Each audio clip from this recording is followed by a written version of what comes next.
జమ్మూ కాశ్మీర్ కి ప్రధాని మోదీ భారీ ప్యాకేజీ ప్రకటించారు. శ్రీనగర్లో నిర్వహించిన భాజపా పీడీపీ ర్యాలీలో పాల్గొన్న మోడీ జమ్మూ కాశ్మీర్ సర్వతోముఖాభివృద్ధి కోసం 80,000 కోట్ల రూపాయల ప్యాకేజీని ప్రకటించారు. జమ్మూ కాశ్మీర్ను అన్ని విధాలుగా ఆదుకుంటామని, పర్యాటకంగా పూర్వ వైభవం తీసుకొస్తామని హామీ ఇచ్చారు. జమ్మూ కాశ్మీర్కు రావడం తనకు గొప్ప గౌరవంగా ఉంది అన్నారు. గత ఏడాది జమ్మూ కాశ్మీర్లో వరదలు తనకు బాధను కలిగించాయన్నారు. అందరి వికాసం అనేది మన నినాదం కావాలన్నారు. భారత్లోని అన్ని ప్రాంతాలు అభివృద్ధి చెందాల్సిన అవసరం ఉందన్నారు. भारत सरकार ने जम्मू कश्मीर के लिए 80,000 करोड़ रुपया का पैकेज देने का घोषित किया। 80,000 करोड़ रुपया का पैकेज। मेरे नौजवानों, मेरी दिली इच्छा है, मेरे नौजवानों मेरी दिली इच्छा है, ये 80,000 करोड़ रुपया आपके भाग्य को बदलने के लिए काम आना चाहिए। कश्मीर के नौजवान को ताकत देने के लिए पैसा काम आना चाहिए। एक नया कश्मीर, एक आधुनिक कश्मीर, एक प्रबुद्धिशील कश्मीर बनाने के लिए ये 80,000 करोड़ रुपया लगना चाहिए। ये सपना लेकर के मैं आपके पास आया। और मेरे भाइयों बहनों, इसे आप पूर्ण विराम मत समझना।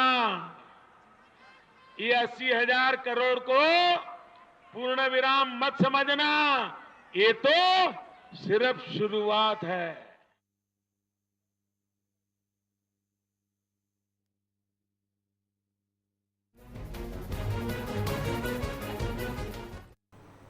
మొత్తానికి బీహార్ కు ప్యాకేజ్ ఇచ్చారు, పంజాబ్ కు హెవీ ఇండస్ట్రీలు ఇచ్చారు, ఇప్పుడు కాశ్మీర్ కు 80,000 కోట్ల రూపాయల సాయం ప్రకటించారు.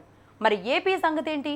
కాశ్మీర్ కు సాయం చేస్తానని మాట ఇచ్చి ఏడాది కూడా కాకముందే ప్యాకేజీ ప్రకటించేశారు.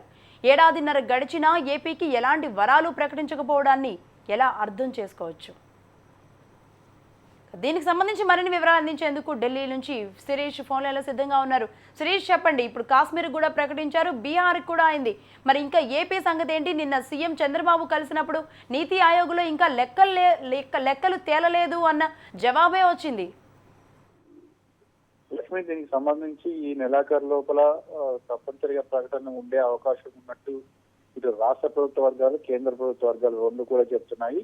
అయితే రాష్ట్రం 2,50,000 కోట్ల రూపాయలకు సంబంధించిన ప్యాకేజ్ అనేది అడిగింది. దానికి సంబంధించిన ప్రతిపాదనలు కూడా సమర్పించడం కూడా జరిగింది. అయితే దీనికి ప్రైమ్ మినిస్టర్ నీతి ఆయోగ్ వైస్ చైర్మన్ ఆధ్వర్యంలో ఒక కమిటీ వేశాడు. అయితే కమిటీ చైర్మన్ విదేశీ పర్యటనలు ఉండడం వల్ల మాత్రమే డిలే కావడం కూడా జరిగింది. ఎందుకంటే ఇప్పుడు రాష్ట్ర ప్రభుత్వం ఇచ్చిన ప్రతిపాదనలను పూర్తిగా పరిశీలించాల్సి ఉంటుంది.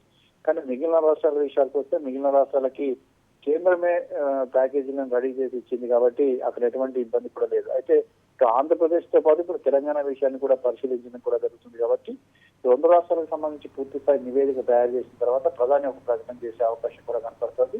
అయితే నిన్న ప్రధాని కార్యాలయానికి సంబంధించి సెక్రటరీ వీటితోటి చంద్రబాబు దాదాపు గంట సేవకు పైగా సమావేశం అయ్యారు. అయితే ఇచ్చిన వాటిలో ప్రాధాన్యత కలిగిన అంశాలు ఏంటి, ఏ అంశాలకు మొదట ప్రియారిటీ అనేది కూడా ఇవ్వాలి అనే దానిపైన కూడా డిస్కషన్ అనేది కూడా జరిగింది. 1-2 రోజుల్లో నీతి ఆయోగ్ సంబంధించిన కమిటీ కూడా నివేదిక ఇస్తుంది కాబట్టి దీనిపైన వర్క్. రైట్ శిరీష్, ఓవైపు ఏపీ ప్రభుత్వం ప్యాకేజ్ ఇంకా ప్రకటిస్తారేమో అని ఎదురు చూస్తున్న నేపథ్యంలో మరి మిగతా రాష్ట్రాలకి మాత్రం ప్యాకేజీలు ప్రకటించడాన్ని మరి ఏపీ నేతలు ఎలా రిసీవ్ చేసుకుంటారో, ప్రజలు ఏ విధంగా అర్థం చేసుకుంటారో వేచి చూడాలి. Thank you very much Shirish. TV bulletin విశేషాలు కీప్ వాచింగ్ HM TV.